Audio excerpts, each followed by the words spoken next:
Hello everyone, this is Błażej Sitar of Aztec. Today I would like to show you a short live demo of Gislet. Gislet is our native mobile client dedicated for Android devices. It basically grants you direct access to your GIS data, in other words, the network infrastructure of your utility company. It is a native client because we wanted to achieve the best possible responsiveness and flexibility, which is normally not possible with standard web solutions. The native client approach also gives us much more possibilities, like for example support for the offline mode, which I will explain in a moment. We have chosen Android system because it is currently the most promising and rapidly evolving mobile operating system in the world. It is also beginning to be appreciated by the enterprise hardware manufacturers, and so we could recently see some really nice enterprise class ruggedized devices, like for example Motorola's ET1, like Panasonic's ToughPad, Getacs Z710, and many others. Okay, let me just launch Gislet now. And note that I am running an Android emulator on my desktop for the purpose of this video. Okay, so let's launch Gislet. As you can see, there are two modes available, online and offline. Online mode is pretty straightforward. You can access the GIS data via GSM or Wi-Fi connection and get it directly from your GIS system, which is deployed at your offices. The offline mode is much more interesting though. For the purpose of it, we had to create our own extractor for the GIS data. The extractor prepares extracts of the specified area of your network infrastructure. Extracts contain all the required data like objects, attributes, raster data, and background maps with different zoom levels. Such extracts are later uploaded on the mobile device, granting you unlimited access to your data in the field without the need to constantly worry about staying online. Gislet also supports delta extracts, so future updates are always easy and very lightweight. Okay, I will now launch the offline mode for Gislet and show you how to work with it. As you can see, the map is the main point here, and it is your basic user interface. You can of course perform the standard actions like moving around the map. To do that on your mobile device, use your fingers. You can of course zoom in or out. To do that, pinch in or pinch out or double tap, or use the control bar on the right edge of the screen like this, and zoom out like this. So the map is the main focus. We can of course change the display data that we have.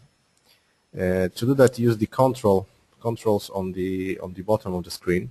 So we can change the background layer. So I have a mapnik here, but I can change it to cadastral coverages provided by Small World, and I can see what Cambridge area looks like in cadastral coverages.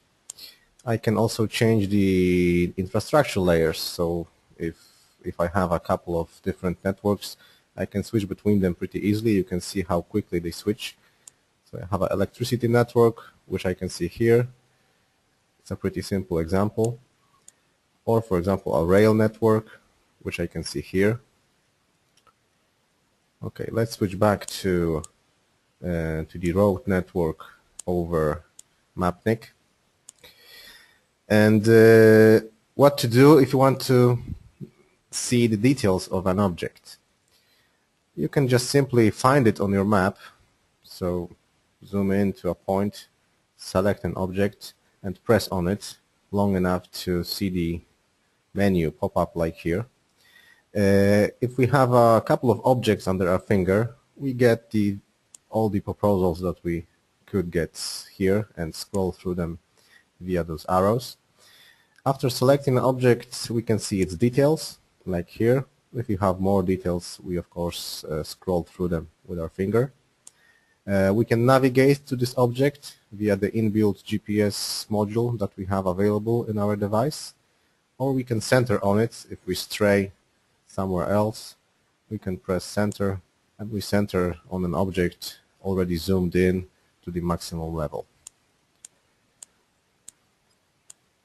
Another method of locating an object is so-called Google search, Google-like search. So for example,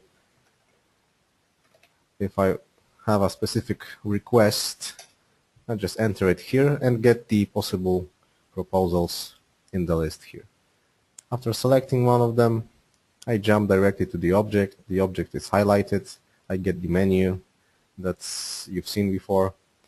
And if I want something else, I can get something else. For example, here, I get a lot of proposals here. And after scrolling through them and choosing the right one, I jump directly to it. You can see that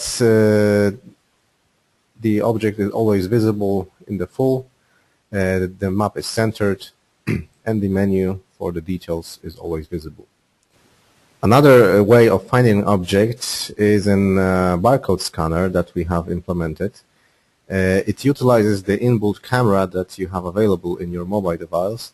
So for example, you can stick a barcode on any object in the field, and after scanning it with your camera, Gislet will find it and jump directly to it, like we've seen while using the Google-like search here. Another interesting functionality is the measurement action that we have available. So for example, we can click the ruler here. We can see the two possible measurement actions that we have available. One of them is for measurement of length. So after selecting a few lines that we want to measure, we get the reading down here. Of course, if you make a mistake, we can go back, measure something else, like for example this one. If you want to go back again, we can go back, measure something else, and we always get the actual reading here. After that, we just click here and the line disappears. Another measurement is the square area. So after selecting the edges of an area that we want to measure, we get the reading down here. Another interesting functionality is so-called bookmarks. So we can save a specific area that we have viewed before and quickly return to it via such bookmark. Bookmark remembers the exact zoom level and the background and infrastructure layer that was used. So for example, if I create a bookmark right now and call it was Gelb Road, enter it and go somewhere else. For example, change the background layer, and after selecting my bookmark, like here, I will jump directly to the area that I have viewed before. As you can see, I have created a few other bookmarks to show you how it works. So for example, I can see Churchill's College, which is a road network over cadastral coverages. So after selecting it, I will jump directly to the area that I have viewed, which displays the road network over the cadastral coverages. Or for example, Union Lane Station, which is electricity network over Mapnik. And as you can see, here is the electricity network and the background layer is Mapnik. The last thing that I would like to show you is our simple implementation of task management that serves mostly as a proof of concept that Gislet provides various extension points for integration with different ERP systems. So to enter the task menu, press here. As you can see, we already have two previously created tasks. So let's create a new one now.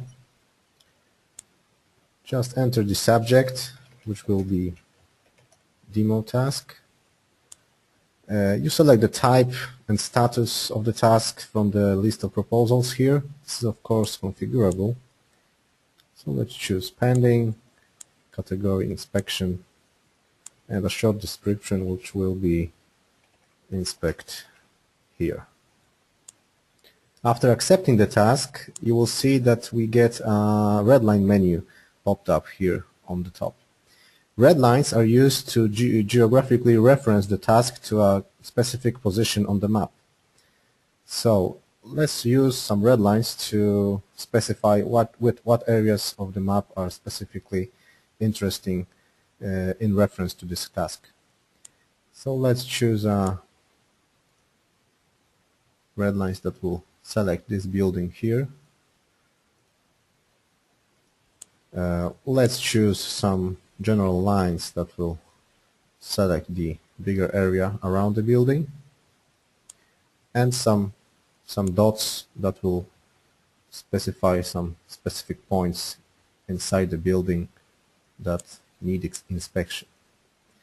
As you can see in the point menu, we can also choose the footprints, which are basically GPS footprints. So the Gislet is connecting to the GPS module and saving your exact location according to your GPS location. You can also add some text description overlaying the red lines. So for example, inspect this building for leaks. And as you can see, the text is visible already. After closing the task, it all will be saved. And as you can see, after selecting it once again and accepting it, we will see the red lines that we have just created. We can also switch between different tasks to see other red lines, like for example this one here. This one shows some faults in the electricity line.